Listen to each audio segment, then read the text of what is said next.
Hey, what's good, everybody? This is JT, also known as Earl from the 14 Rings NFC East podcast. You're here to check out another episode of Barbershop Talk with JT. I'm JT. I'm here with a special guest, one of my friends on the main podcast, 14 Rings. I have Mal here, and we'll be touch basing on our week 2 matchup with the New York Giants versus the Dallas Cowboys. And before we get things started, how are you doing, Mal? I'm doing good, Earl. How are you doing? Doing good, doing good. So glad to have the NFL back as well as just seeing my team play. I definitely got some high hopes for how they produced. Um, Absolutely. yeah, I'm just excited that football is back. That's my first passion, especially with just learning about the game and just continuing to grow and do my part. Absolutely. I'm with you. My team didn't perform as well, but we'll get into that with this matchup here. Always a tough one with the Cowboys, but a yearly True. occurrence, so got to get through Yeah, it. absolutely, 100%. And I think it's been a while since we've had like back to back matchups with the divisional opponent. So it's definitely shows what they're trying to do, especially with the NFL schedule, as well as just seeing who they can catch on the swivel. And for it, I'm just gonna go ahead and get into the details of the key matchup for the Cowboys. Is one that I know that they really showed up against the Eagles week 1. That was one that even though I had a prediction of a loss, I, in my strong believe that we would have upset them and ruined their banner celebration. So, but for this matchup in week 2, I just want to touch base on some of the things I didn't do in our main discussion from our previous episode. Is that I really enjoyed what I saw from the offensive line going into week 1. They're a young offensive line. They're coming off, some people coming off their one bad season, and seeing Cooper Beebe coming in his second year, as well as Tyler Guyton getting more of an understanding at the left tackle spot. He showed progression even coming off his injury, and I really like that. Same with Terrence Steele.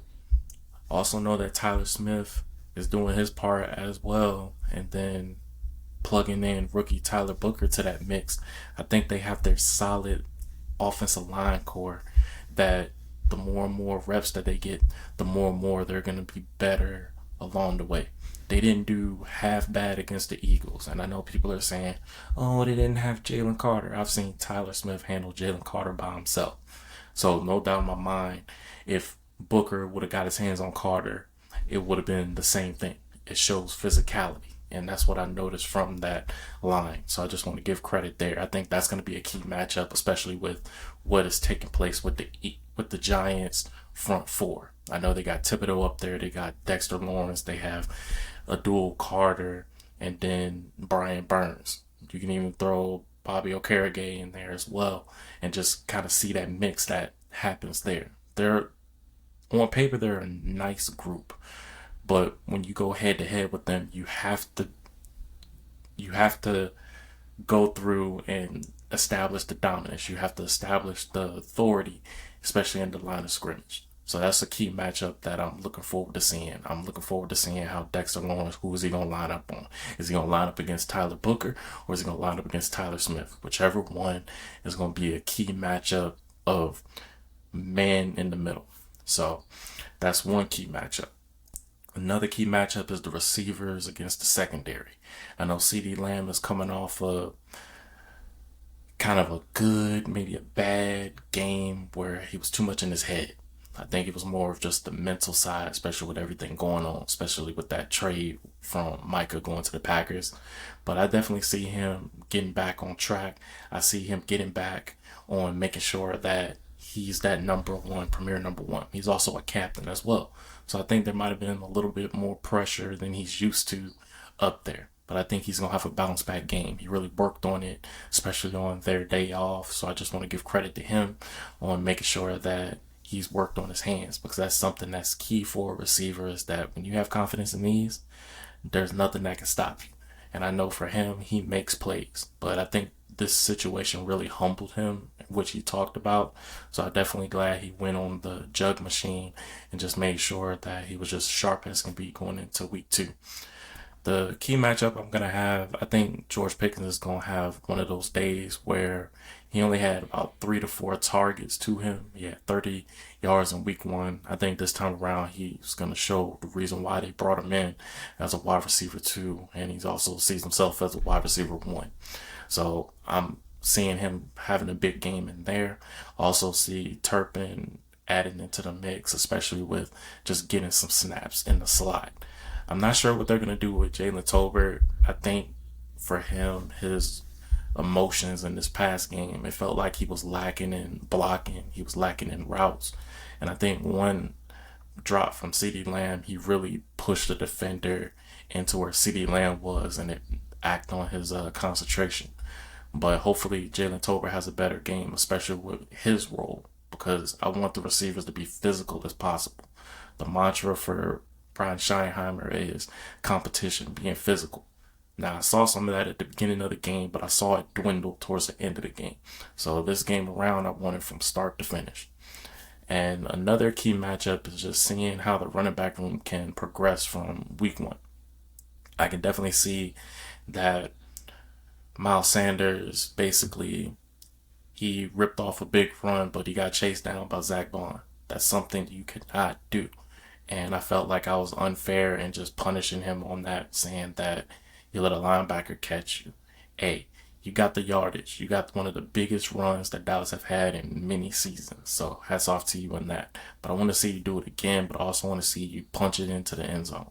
I want to see you with your physical game. If you want to try to be lightning, go ahead and be lightning. I know Javonte Williams is thunder. Continue to be thunder. But we really need to see who lightning is going to be. And Jadon Blue, after Schottenheimer had a press conference, talked about how players earn their keep on the field. I think Jadon Blue, what he said about him was also learning and understanding, because it's nothing that's being given, but it's out there being earned. And that's one thing that I'm excited about with seeing this team take a different direction.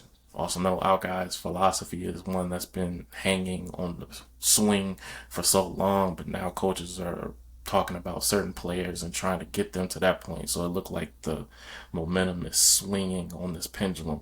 But at the same time, that common middle we need to be at. We shouldn't be on one side. We need to be in together, trying to make sure this is the best roster that can be going into his first season for Schottenheimer. I'm going to shift over to the defense, especially key matchups there. I do know that they recently brought in Jadeveon Clowney for a training visit, and not sure what's going to happen there. There's Interesting, news, yeah. there's news saying that he may not sign, which is fine, but it's also seeing how we can improve, especially in the pass rushing department, but also being able to set the edge. I do know that that was kind of a weakness that took place in the Eagles game where, yeah, we had Dante Fowler out there. He looked like he was in no man's land and trying to execute setting the edge. It was like he would either overcommit or he was out of place or he's getting blown off the ball. Same with Donovan Ezraku. He's a rookie. He was going up against Mailata, and Mailata was toying with him. Like if it was me playing with Ezraku there, I would have slammed his head into the ground. But Mailata, he was just like, whoop, gotcha. Got him out the way. So, yeah, it's a learning experience for there. But I definitely want to see him get more tick, especially at the edge as well, because it's going to teach him, but also work on their understanding into it. And I definitely interested to see how the defensive tackle room, especially the one techs, are going to be. Kenny Clark was a major presence for them in week one. And I think this is going to be better for that room, especially with the defense as well. It's going to open up so much for the linebackers, keeping them clean. But I like the tandem of seeing Kenny Clark and Marshawn Nealon together. It seemed like they got some little thing going there. But I also want to see Osa rev it up as well.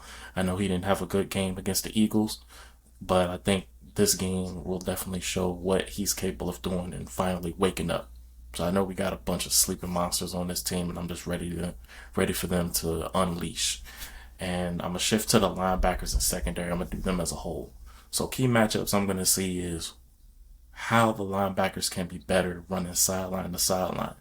Sanborn seemed like he was a step slower in getting to the point of attack. He would go in, hit the gap when he needs to, but he's all away from the play.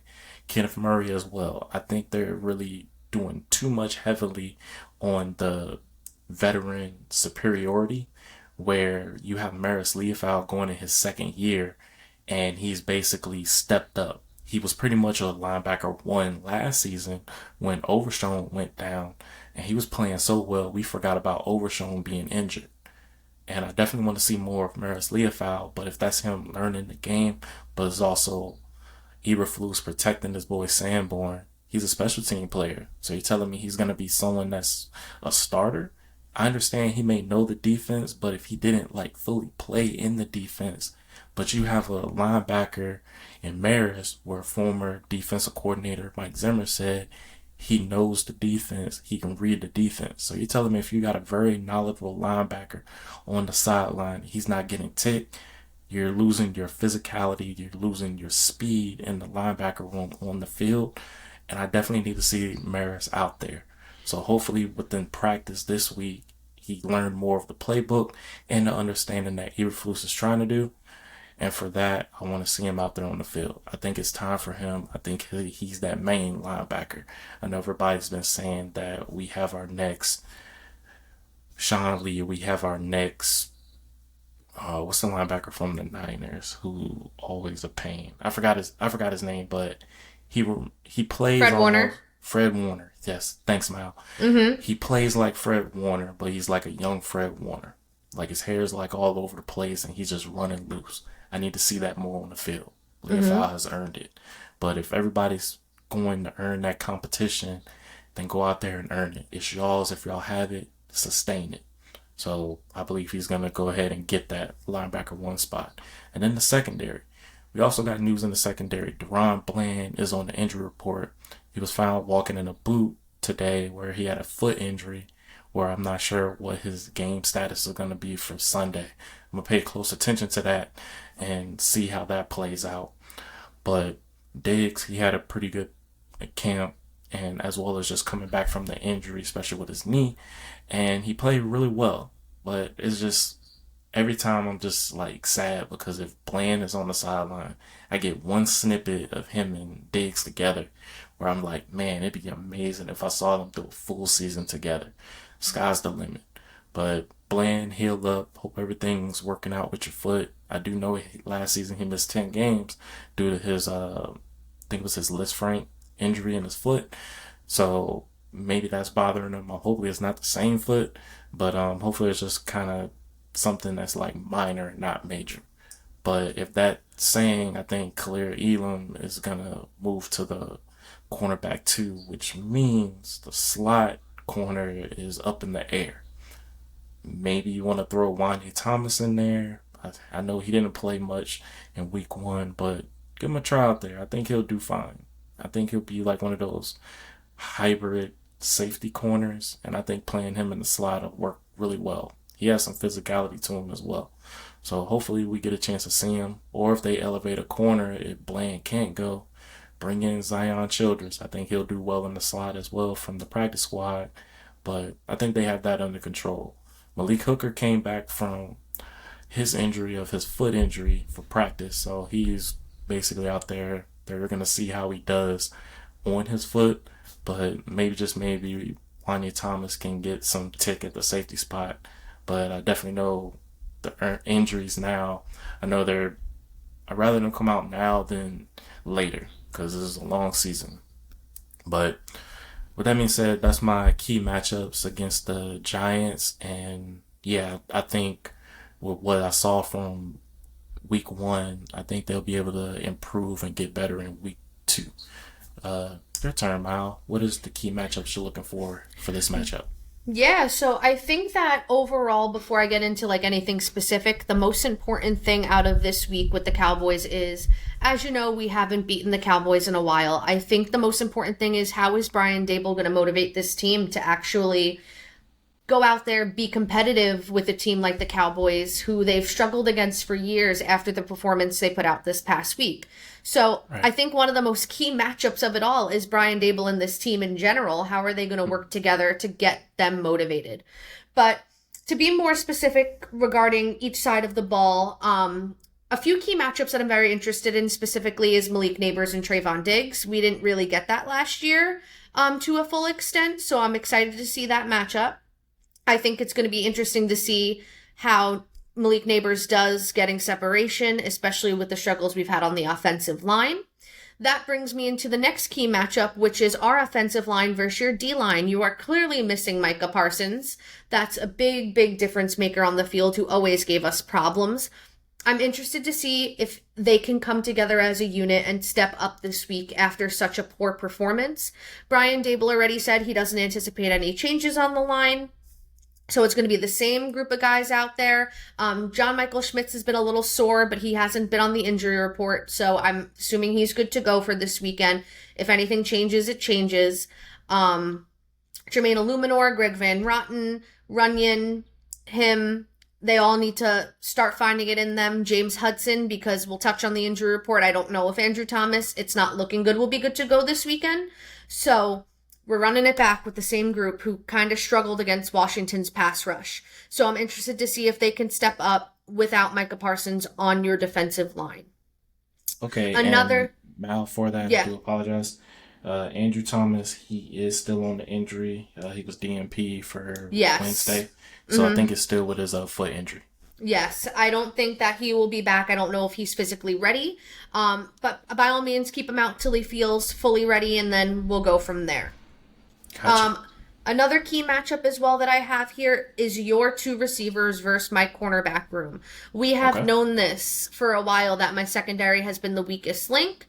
Paulson Adebo did a pretty good job with Terry McLaurin this past weekend. However, that was an oddly thrown ball by Jaden Daniels. So in the end, better throw by Jaden. That's an automatic reception touchdown for Terry McLaurin. He has to be better. He has to play better. He's the one that's going to be on CD. So we'll see how that goes. I'm very interested to see that matchup. As well as Cordell Flott with George Pickens. Pickens is going to give Flott a lot of problems too. So those two have to really step up. That's a really key matchup.